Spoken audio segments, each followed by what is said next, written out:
안녕하십니까? 1월 31일 영국리 소리방송 뉴스데스크의 뉴스거리입니다. 오늘 첫 뉴스는 당연히 브렉시트입니다. 다음은 BBC 방송이 아침 뉴스에서 보도한 내용을 빅타현 에디터가 애널라이즈한 것입니다. BBC 아침 뉴스에서는 오늘 밤 21시에 방송 예정으로 보리스 수상의 메시지를 담은 비디오 테이프 내용을 설명하며 보리스 수상이 약속하다시피 영국은 새로운 시대의 새벽을 위해 오늘 밤 23시를 기해서 47년간의 이유를 떠난다고 수상 메시지를 인용 보도했습니다. 수상은 녹음된 테이프에서 브렉시트는 끝이 아니고 시작이라고 강조합니다. 앞으로 있을 27개국과의 튼튼한 연결은 지정한 국제적 관계의 경신이자 변화의 순간이라고 표현합니다. 영국이 탈퇴와 동시에 전환기로 들어가기 때문에 즉각적으로 변하는 것은 별로 없다고 수상은 말합니다. 사람들의 자유로운 이동을 포함 대부분의 EU 법들은 금년 12월 말까지는 그대로 적용됩니다. 그러는 사이에 영국은 유럽과 자유무역 협정을 체결하게 됩니다. 오늘 아침 보리스 수상은 2016년 브렉시트 국민투표 결과를 제일 먼저 발표했던 중북부 지방의 산업도시 썬더랜드에서 내각회의를 가졌습니다. 2016년 영국을 EU에서 탈퇴시키는 캠페인을 이끌었던 보리스 수상은 승리자가 아니라 낙관론자로서 모든 사람들을 불러 모으자고 강조했습니다. 한편 영국을 대표하는 유럽의회 의원들은 29일 브뤼셀의 유럽의회에서 백파이프를 앞세운 채 퇴장하면서 작별을 고했습니다. 오늘 저녁 늦게 웨스트민스터 광장에는 브렉시트를 축하하는 사람들이 모여서 시계탑을 보며 카운트다운을 할 것입니다. 그러나 빅벤은 보수당 마크 프랑코스 의원의 추가 보수비 성금 마련에도 불구하고 23시를 기해 차인벨 소리를 내지 않기로 결정하였습니다. 화이트홀 정부 청사주의와 의회 건물에 걸린 유럽 깃발은 이 시간을 기해 수거됩니다. 그리고 50펜스짜리 기념주화가 통용되기 시작합니다.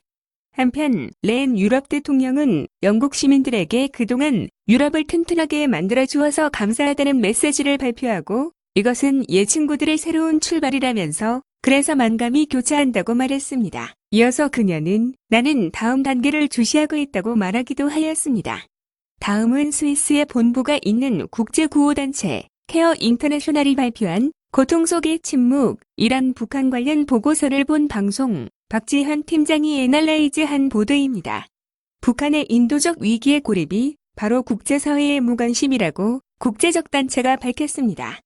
여행의 자유, 언론의 자유를 막고 있는 북한의 고의적 단절 상태로 인해 국제단체들이나 해외 언론 기자들이 북한으로 들어갈 수 없고 또한 북한 주민들의 어려움을 들을 수 없기에 북한에서 일어나고 있는 일들에 대해 국제사회에 알리지 못하는 것이 가장 큰 문제라고 주장하였습니다.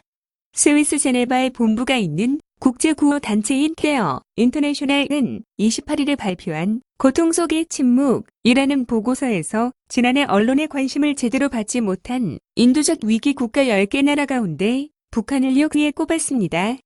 단체는 북한의 정치적 고립과 언론인들에 대한 입국 금지 때문에 주민 대부분이 겪고 있는 열악한 상황들이 세계에 알려지지 않고 있는 부분들에 대해서 언급했습니다. 또한 보고서에서는 약 1,000만 명의 북한 주민들이 식량, 보건, 식수, 개인위생 부분에 인도적 지원이 필요하다고 밝혔습니다.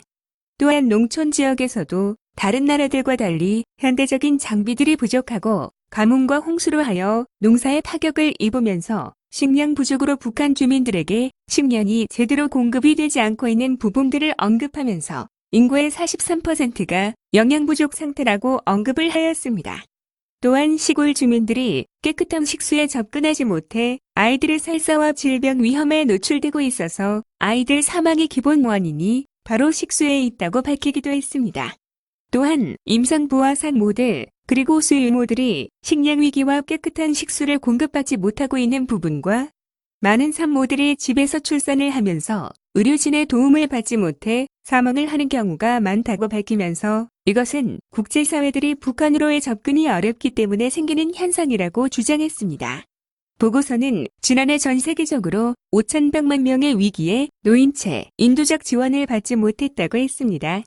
지난달 말 김정은은 2019년은 만풍작을 일으키는 해라고 발표를 했지만 UN 농업보고서는 북한의 지난해 농작물 생산량이 12% 감소하였고 중국과 러시아로부터 10만 톤 이상의 많은 식량을 수입하였다고 밝혔습니다.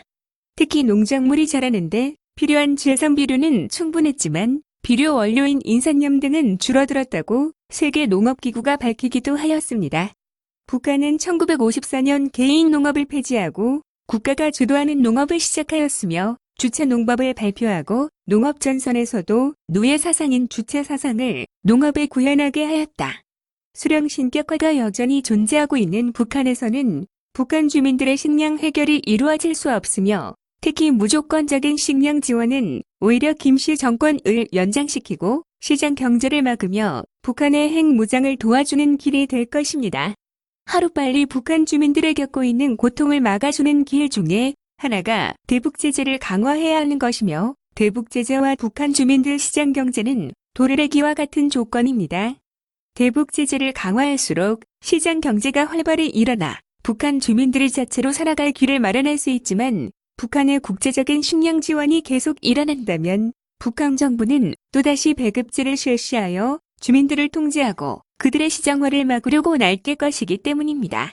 제2고난의 행군을 막고 북한 주민들에게 자유의식을 키워주는 것이 바로 대북제재 강화라는 점을 국제사회와 한국 정부가 알려야 한다는 것입니다. 시청하여 주셔서 감사합니다. 구독과 좋아요도 눌러주세요. 감사합니다.